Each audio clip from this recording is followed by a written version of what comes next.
Ayahku adalah dewa perang. Bab 63. Guan Qianjun secara alami tahu bahwa dia masih ingin mengatakan sesuatu.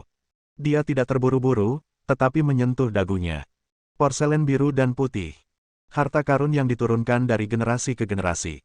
Apakah ada rahasia tersembunyi di dalamnya? Tampaknya keluarga Suanda benar-benar menderita sesuatu yang tidak dapat dibayangkan oleh orang biasa. Teriak Su Haitang. Kami, keluarga Su, tidak tahu siapa yang telah kami sakiti. Kami dilanda berbagai serangan 2 atau 3 tahun lalu dan berada dalam kesulitan. Jika sepupu saya tidak membalikkan keadaan dan menemukan kekuatan besar untuk bersaing, keluarga Su pasti sudah musnah sejak lama. Tetapi pada akhirnya, tetap saja tidak menghentikannya. Sebenarnya, kamar kami sangat berterima kasih kepada Suster Qingyi. Bagaimanapun, dia membantu kami mendapatkan banyak hal, tetapi pada akhirnya, dia tidak melakukan apa-apa. Dia terbunuh. Guan Qianjun mengangguk. Dia juga mendengar Shen Feixue mengatakan hal ini. Air di sini tidak terlalu dalam. Jika seorang ahli biasa turun tangan, dia pasti akan kehilangan akal. Tapi bagi dewa perang tertinggi, itu tidak lebih dari sebuah rawa. Dia menatap Su Haitang. Hal ketiga, bagaimana kamu tahu dengan jelas? Su Haitang dengan takut-takut berkata, sepupu saya sangat memperhatikan porselen biru dan putih itu selama hidupnya. Dia selalu mengatakan bahwa itu sangat berharga 200 juta. Saya juga sangat menyukainya. Saya sering mencari beritanya di ponsel saya, dan hasilnya. Saya menemukannya. Guan Qianjun menyentuh dagunya, kalau begitu, saya akan pergi ke hadiri pelelangan dalam beberapa hari untuk melihat apa yang ada di sana. Hantu dan monster. Su Haitang tiba-tiba memikirkan sesuatu dan berkata, ngomong-ngomong, berbicara tentang hantu dan monster, mungkin akan ada Huang Jianfeng, putra mahkota Huang Diamond Group, yang akan berpartisipasi dalam pelelangan. Huang Jianfeng ini telah dikejar dengan sengit. Saudari Xingyi, Huang Diamond Group sangat membantunya pada suatu waktu dan memberikan banyak bisnis dan peluang. Nanti, sepertinya bahwa saudari Qingyi tidak menyetujuinya, dan kedua belah pihak bubar. Saya mendengar bahwa Huang Jianfeng dipukuli dengan kejam di depan umum pada waktu itu. Saudari Qingyi menamparnya 2 kali. Pukul dia hingga jatuh. Bersumpah banyak kata-kata kotor. Setelah itu, Huang Diamond memutuskan semua urusan bisnis dengan Sister Qingyi. Dia menggigit bibir bawahnya. Seolah-olah dia tiba-tiba menyadari bahwa dia telah mengatakan sesuatu yang seharusnya tidak dia katakan. Tapi dia masih terus berbicara. Saya pikir kematian Sister Qingyi mungkin ada hubungannya dengan Huang Jianfeng ini. Guan Qianjun mengangguk, tanpa ekspresi dan tidak berbicara. Kedua belah pihak terdiam. Setelah 2 atau 3 menit, Su Haitang meronta dan berkata, Kakak. Kakak ipar, saya sudah selesai, saya tidak tahu apa-apa lagi. Guan Qianjun berkata dengan tenang, kamu tidak tahu lagi, kan? Lalu kembali ke kamar tidurlah. Su Haitang, ini. Dia agak aneh, seolah dia tidak menyangka kakak iparnya akan melepaskannya begitu saja. Dia menggigit bibir bawahnya lagi karena kebiasaan, menegakkan tubuh, dan menempelkan rokok yang sudah terbakar habis ke asbak setelah hanya mengambil 2 isapan. Dia sedikit bingung, kakak ipar. Aku tidak akan pernah merokok lagi, dan aku tidak akan minum. Jangan khawatir, aku masih ingin menjadi bayi yang baik.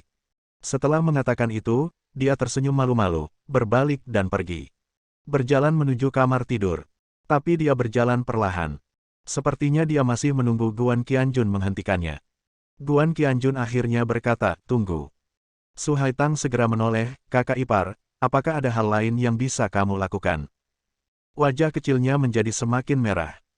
Guan Qianjun berkata, jika Anda masih ingin kuliah, saya dapat memberikan semua dukungan finansial. Sedangkan untuk saudara saya, menurut saya cedera otaknya tidak terlalu serius. Jika Anda punya uang, perlahan-lahan Anda bisa pulih. Lakukan lebih banyak pijat kepala, aku akan memberimu 1 set teknik pijat nanti. Jika kamu terus melakukannya selama 2 atau 3 bulan, dia akan sembuh. Kamu bisa kembali, aku akan melindungimu.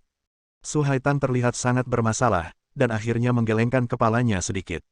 Kakak ipar, sebenarnya, aku sangat ingin kembali bersamamu dan bermain dengan Qian-Qian setiap hari, tapi aku tidak berani. Orang tuaku menyuruhku bahwa aku harus tinggal di Kabupaten Zhongling. Aku takut. Aku pergi. Sekarang, dalang di balik pengendalian mereka akan menemukan sesuatu yang akan mengancam kehidupan orang tuaku. Aku akan menyimpannya di sini saja. Guan Qianjun bersenandung, tidak apa-apa, Aku akan memberitahu Tuan Jiang untuk menjagamu dengan baik. Mari kita bicarakan hal ini setelah pusat perhatian berlalu. Sekarang aku belum menemukan dalang di balik layar, aku tidak bisa melakukan apapun padamu. Tapi jangan khawatir. Bahkan jika dewa ingin menyembunyikan pengkhianat, saya akan menemukan pengkhianat ini dan tidak akan membiarkan mereka memiliki kehidupan yang baik. Ayo lewat. Semuanya akan berlalu. Setelah mengatakan itu, dia melambai kepada Su Haitang, oke, kembali ke kamar tidur dan tidur. Su Haitang mengangguk dalam diam, tapi tidak bergerak. Tiba-tiba sebuah gerakan datang dan Su Haitang melemparkan dirinya ke dalam pelukannya dan bergegas menuju Guan Qianjun. Dia segera jatuh ke pelukannya. Peluk lehernya. Guan Qianjun tersipu. Kelembutan dan keharuman unik gadis itu membuatnya, seorang veteran di medan perang, sedikit tidak nyaman. Apa yang kamu lakukan? Turun. Su Haitang dengan erat mengaitkan lehernya, tubuhnya yang panas dan harum, bahkan melalui jubah mandi yang tebal, membuat pria itu merasa menawan secara unik. Gadis ini memang sangat menarik. Su Haitang berkata dengan bingung, kakak ipar, saya tahu. Apa yang saya lakukan agak berlebihan, dan saya bahkan mungkin merasa kasihan pada Sister Qingyi, tetapi akhir-akhir ini. Anda tidak tahu. Kehidupan macam apa yang telah aku jalani. Dengan saudaraku yang bodoh, aku takut setiap hari, dan aku juga takut kamu tidak akan tahu penampilanmu setelah makan makanan ini. Bagiku, itu hanyalah seperti bidadari yang turun ke bumi. Aku takut setiap malam.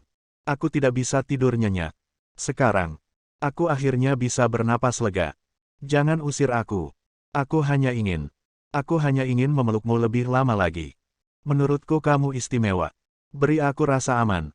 Meskipun hanya memegang tanganku membuatku merasa aman. Dia tetap seperti ini, memegang leher Guan Qianjun dengan kedua tangan, dan menempelkan wajahnya erat-erat ke jantungnya, dengan asumsi bahwa sekeras apapun kamu mengusirku, aku tidak akan pergi. Itu membuat Guan Qianjun tercengang. Saya hanya bisa duduk di sana dan tidak tega membuangnya. Tanpa sadar, gadis ini sebenarnya ada dengkuran kecil dan manis, dan saya langsung tertidur. Ini juga karena saya kelelahan. Guan Qianjun menggelengkan kepalanya, memeluknya seorang putri, membawanya ke kamar tidur, dan dengan lembut membaringkannya di tempat tidur. Dua orang kecil di sebelah mereka sedang berbaring, tidur nyenyak. Guan Qianjun juga menjemput mereka dan mengatur posisi mereka. Dia mencium kening Qian-Qian dengan lembut, berbalik dan berjalan keluar. Segera, malam berlalu. Keesokan harinya, Jiang Ye sedang menunggu di pintu kamar presidensial pagi-pagi sekali, seperti seorang pelayan. Para tamu yang datang dan pergi semuanya kaget saat melihatnya. Mereka yang bisa tinggal di hotel besar ini dan tinggal di lantai ini semuanya adalah orang-orang terkemuka. Mereka benar-benar melihat orang yang mereka pikir adalah bos nomor satu di daerah itu yang berjaga di depan pintu. Semua orang tidak bisa menahan diri untuk tidak bergumam, yang tinggal di kamar presidensial ini, dan benar-benar membiarkan Raja Zhongling menunggu di dekatnya. Akhirnya Guan Qianjun keluar bersama orang-orangnya. Jiang Ye segera mengundang mereka ke restoran Cina. Sarapan lezat sudah siap. Saat makan, Guan Qianjun bertanya lagi pada Su Haitang apakah dia benar-benar tidak ingin kembali ke kota bersamanya. Su Haitang menggigit bibir bawahnya dengan keras dan menggelengkan kepalanya sedikit. Guan Qianjun mengangguk dan tidak berkata apa-apa lagi. Jiang Ye juga bijaksana dan segera berkata, Tuan Guan, jangan khawatir. Karena Nona Su tidak mau kembali untuk saat ini dan ingin tinggal di Kabupaten Zhongling, saya berjanji. Mulai sekarang, tidak ada seorang pun akan menindas Nona Su dan kakaknya lagi. Jika aku tidak bisa melakukannya, semua orang akan mati. Bab 64. Dia tiba-tiba mengangkat telapak tangannya dan membuat isyarat menebas lehernya. Potongannya cukup keras, membuatnya nyengir. Su Haiyun dan Qian-Qian keduanya tertawa kecil. Guan Qianjun menepuk pundaknya, maaf, Lao Jiang. Dia tidak berniat mengatakan yang sebenarnya. Jika Jiang Ye penasaran, dia secara alami akan menanyakannya. Jika dia mundur setelah bertanya, biarkan dia pergi. Namun, menurut pandangan Guan Qianjun tentang dirinya, dia jelas bukan orang seperti itu. Qi Kunlun mengizinkannya untuk menunggunya, yang juga menunjukkan bahwa dia adalah orang yang dapat dipercaya. Dia berkata, Tuan Guan, tolong jangan berterima kasih kepada saya. Saya berterima kasih atas kebaikan Anda yang besar. Saya akan menemukan rumah yang disukai dan dihuni oleh saudara-saudaranya. Selain itu, saya akan menemukan beberapa pengawal. Dan pengasuh, jagalah mereka dengan baik. Apapun yang ingin dilakukan saudara-saudaranya, aku akan mendukung mereka dengan segenap kekuatanku. Setelah sarapan, Guan Qianjun mengendarai Porsche 918 miliknya dan mengantar Qian kembali ke kota. Dia masih harus kembali dan melapor ke Shen Feixue. Kemarin, Guan Qianjun membawa Qian untuk tinggal di Kabupaten Zhongling, termasuk alasan dia datang ke sini. Tentu saja, Guan Qianjun juga menelepon Shen Feixue untuk memberitahunya, dan dia ketakutan. Dia berteriak, memintanya untuk segera membawa Qian kembali dan tidak bermalam di sana. Berhentilah bertanya tentang orang di balik pembunuhan Su Qingyi. Untuk menghindari mengirim Qian ke guilotin. Bahkan, Shen Feixue juga mengertakkan gigi dan berteriak, Guan Qianjun. Jika kamu tidak mencintai hidupmu, lupakan saja. Jika kamu mati, jangan biarkan apapun terjadi pada Qian. Aku berjanji pada ibunya. Aku harus menjaganya dengan baik. Guan Qianjun hanya berkata, rambut panjang, pengetahuan pendek, dan menutup telepon. Tidak peduli berapa kali dia menelepon atau mengirim pesan, dia mengabaikannya. Bagaimanapun, saya hanya perlu memberitahu Anda bahwa itu sudah ada. Saya tidak peduli apakah Anda mendengarkan atau menerimanya. Tapi saat mengemudi kembali, memikirkan kemungkinan menjadi sasaran kemarahan Shen Feixue yang menggelegar, kulit kepala dewa perang tertinggi terasa sedikit mati rasa karena suatu alasan. Saat dia hendak meninggalkan kota, sesosok tubuh tiba-tiba muncul di hadapannya. Seorang pria berusia 40-an mengenakan pakaian compang camping, tetapi dia sangat bersih, rambutnya yang panjang diikat ke belakang, dan dia memegang pisau panjang yang tampak sederhana di tangannya. Dia hanya berdiri diam di sana. Sepertinya dia sudah lama berdiri di sana. Seperti hantu. Senyuman muncul di sudut mulut Guan Qianjun, meski tiba-tiba menginjak rem, ia tidak mengerem keras. Porsche 918 masih menabrak sosok itu seperti harimau. Segera, dia tersadar. Yang aneh adalah jika itu adalah orang biasa, ia akan terlempar secara tiba-tiba, namun lelaki itu justru menempel di bagian depan mobil dan meluncur keluar lebih dari 10 meter, masih berdiri di sana. Qian di kursi penumpang membelalakkan matanya. Wow, paman itu hebat sekali. Hei, apakah kamu memiliki kungfu sekuat dia?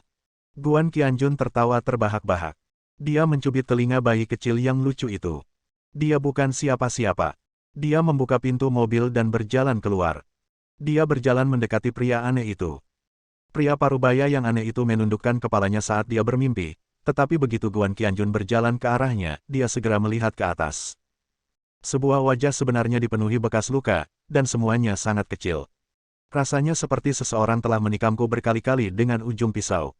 Matanya setajam pisau. Sengatannya membuat Guan Qianjun sedikit menggigil. Dia berkata perlahan, jangan datang mencari Su Haitang dan saudaranya lagi. Biarkan mereka menjalani kehidupan normal dan jangan biarkan mereka terlibat dalam hal yang benar dan salah. Jika tidak, hidupmu mungkin tidak terselamatkan, kamu tahu. Begitu kata-kata itu keluar, mata Guan Qianjun berbinar, dan dia bahkan tidak melihat bagaimana pria ini mengambil tindakan, pisau sederhana itu ditancapkan di bawah tenggorokannya. Rasa dingin membuat tenggorokan Guan Qianjun sedikit tercekat. Tetapi, dia tidak gugup sama sekali, dan tubuhnya tiba-tiba mundur. Kakinya benar-benar terbuka dan kecepatannya luar biasa. Pria aneh itu sepertinya tidak menyangka dia akan begitu berani, dan tanpa sadar mengikutinya dan terus menusuk tenggorokannya. Guan Qianjun memukul. Satu pukulan. Pukul saja dia di ujung pisau. Ledakan. Ujung pisaunya. Tangan besi. Di antara. Sekelompok bunga api benar-benar meledak. Guan Qianjun tidak mengecilkan tinjunya, dan tinjunya tidak melakukan apapun. Dan sebenarnya, ambil satu langkah maju. Tekan bilah sepanjang sekitar 60 cm ke dalam tikungan. Sepertinya tinjunya bukanlah tangan manusia, melainkan tangan besi sungguhan. Tinju baja. Tinju berlian. Kekuatan pukulan ini mengejutkan pria aneh itu. Dia tiba-tiba berbisik, tinju pojun. Guan Qianjun sedikit terkejut, apakah kamu mengenalinya? Ini benar-benar tidak sederhana. Pria aneh itu tiba-tiba meletakkan pisaunya, berbalik dan berjalan pergi. Seperti awan dan air yang mengalir. Hanya beberapa kata yang tertinggal. Aku tidak bisa mengalahkanmu. Sekalipun aku punya pisau di tanganku, kamu akan membunuhku. Tapi aku tetap ingin memberitahumu untuk tidak mengganggu saudara Su Haitang lagi. Mereka punya kehidupannya sendiri untuk hidup. Melihat punggungnya, Guan Qianjun tersenyum dingin. Jadi, kamu tidak peduli kalau dia mengelola warung pinggir jalan dan diintimidasi oleh gangster lokal. Dia tidak bisa melunasi utangnya dan ingin dijadikan istri oleh tuan tanah pengganggu, tapi kamu tidak peduli. Pria aneh itu menghilang di hutan yang jauh dalam sekejap. Namun, dia meninggalkan kalimat lain, jika kamu tidak ikut campur, tidak peduli siapa orang itu, aku hanya punya satu nafas tersisa sekarang. Guan Qianjun tersenyum tipis, kembali ke mobil, bersiul, dan terus melaju ke depan. Qian sedang duduk di kursi penumpang, mengayunkan betisnya. Dia berkata dengan suara centil, "Aha. Aku tahu betapapun kuatnya pria itu, dia tidak bisa dibandingkan denganmu. Tapi, ayah, kenapa dia terus mengatakan bahwa dia tidak ingin kamu melecehkan bibiku dan paman? Dia bibiku. Apakah kamu berteman dengan pamanmu?" Guan Qianjun tersenyum tipis dan menepuk kepala kecilnya dengan lembut. "Nak, jangan banyak bertanya. Kamu akan mengetahuinya di masa depan." Qian mengangguk, "Oh, Tuan. Setidaknya aku tahu sekarang. Sebenarnya, kamu juga tidak tahu, jadi kamu mengatakan hal seperti itu kepadaku." "Tuan, saya menyukainya. Anda berpura-pura tahu meskipun Anda tidak tahu. Anda terlihat sangat keren." Guan Qianjun, "Hah." Wajah lamaku agak panas. Hampir kembali ke kota. Tepat di perempatan jalan raya, ada sebuah mobil menunggu di sana. Qi Kunlun berdiri dengan tenang di samping, melihat Porsche itu melaju, dan melambai. Guan Qianjun menghentikan mobil di sebelahnya, membuka jendela, meletakkan satu tangan di bingkai jendela, dan menatapnya sambil tersenyum. Rambut Qi Kunlun berdiri tegak, dan dia dengan cepat menundukkan kepalanya yang arogan, dan berkata dengan tulus, "Yang mulia, saya tahu, saya salah. Saya pantas mati. Tapi Jiang Ye itu adalah kakak laki-laki dan saudara baik saya. Jadi, aku akan membawamu. Ceritakan lebih banyak tentang masalah ini padanya. Jangan khawatir, dia sangat setia. Mungkin kamu akan memiliki bawahan kuat lainnya di masa depan, aku membantumu merekrut pasukan." Guan Qianjun mencubit sedikit dengan tidak sabar hidung, ada banyak suara berderak. "Mengapa Anda ingin merekrut pasukan? Pernahkah saya mengajukan permintaan ini?" Qi Kunlun mengeluarkan suara gertakan dan berdiri tegak untuk memberi hormat. "Laporkan kepada Yang Agung, walaupun kamu belum melakukannya, tapi aku merasa harus melakukan semua pekerjaan di tempat. Bagaimana jika kamu membutuhkannya suatu hari nanti? Meskipun Yang Agung tidak terkalahkan, ada beberapa tugas. Serahkan saja pada orang-orang kita. Lakukan saja, hehe." Saat dia mengatakan ini, keringat dingin keluar. Tertinggi seperti naga.